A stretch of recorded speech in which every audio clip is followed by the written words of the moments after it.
బిస్మిల్లాహిర్రహ్మానిర్రహీం. అల్హమ్దులిల్లాహి రబ్బిల్ ఆలమీన్. వస్సలాతు వస్సలాము అలా సయ్యిదినా ముహమ్మదిన్ సల్లల్లాహు అలైహి వసల్లం.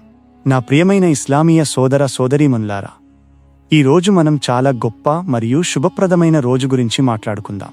అది జుమ్మా రోజు. అల్లాహ్ సుబ్హానహు వ తఆలా కొన్ని రోజులను ప్రత్యేకంగా ఎంచుకున్నాడు. వాటిలో జుమ్మా రోజు ముహమ్మద్ సల్లల్లాహు అలైహి వసల్లం అనుసరిస్తున్న వారికి అల్లాహ్ ఇచ్చిన ఒక గొప్ప బహుమతి. జుమ్మా అంటే అందరూ కలిసి ఉండే రోజు అని అర్థం. ఈ రోజు విశ్వాసులు అల్లాహ్ జ్ఞాపకార్థం ఒక చోట చేరి నమాజ్ చేయాలని అల్లాహ్ ఆదేశించాడు.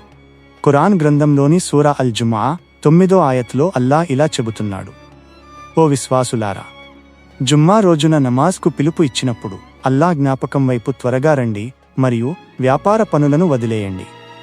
మీకు తెలుసుంటే అదే మీకు ఎంతో మేలు చేస్తుంది. ఈ ఆయత్ మనకు స్పష్టంగా చెబుతోంది, జుమ్మా రోజు అల్లాహ్ ఆజ్ఞను పాటించడం అన్ని పనుల కన్నా గొప్పది.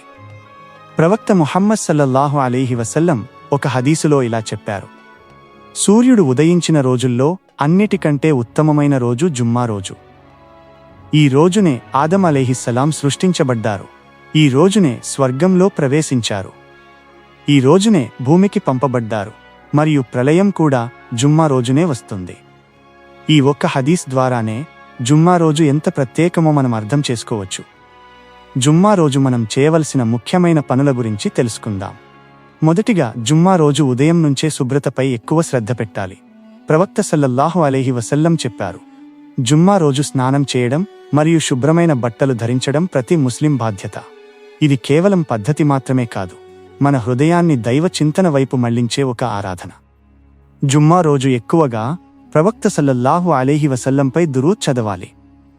ప్రవక్త సల్లల్లాహు అలైహి వసల్లం చెప్పారు, జుమ్మా రోజున మరియు జుమ్మా రాత్రి నాపై ఎక్కువగా దురూద్ చదవండి, ఎందుకంటే మీ దురూద్ నాకు చేరుతుంది. ఇది మనకు ప్రవక్తతో ఉన్న బంధాన్ని బలపరుస్తుంది.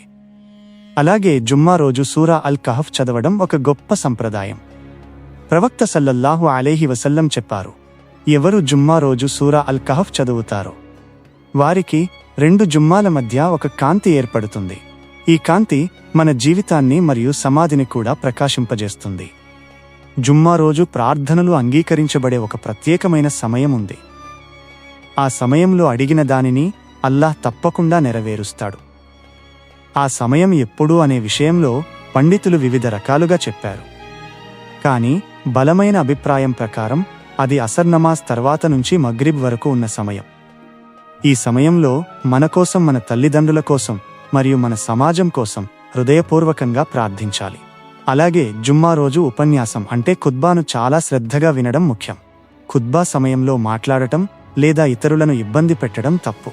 ప్రవక్త సల్లల్లాహు అలైహి వసల్లం చెప్పారు, ఖుత్బా సమయంలో ఎవరైనా తమ పక్కన ఉన్న వారిని నిశ్శబ్దంగా ఉండమని చెప్పినా వారు తమ పుణ్యాన్ని తగ్గించుకున్నట్లే.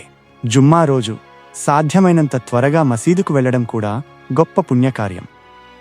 ప్రవక్త సల్లల్లాహు అలైహి వసల్లం చెప్పారు, జుమ్మా రోజు ముందుగా మసీదుకు వెళ్లిన వారికి పెద్ద జంతువును దానం చేసినంత పుణ్యం లభిస్తుంది. ఆలస్యంగా వెళ్లే కొద్దీ ఆ పుణ్యం తగ్గుతూ ఉంటుంది. జుమ్మా రోజు మన పాపాలను వదిలేయడానికి ఒక మంచి అవకాశం. ఒక జుమ్మా నుంచి మరో జుమ్మా వరకు చేసిన చిన్న పాపాలు క్షమించబడతాయి.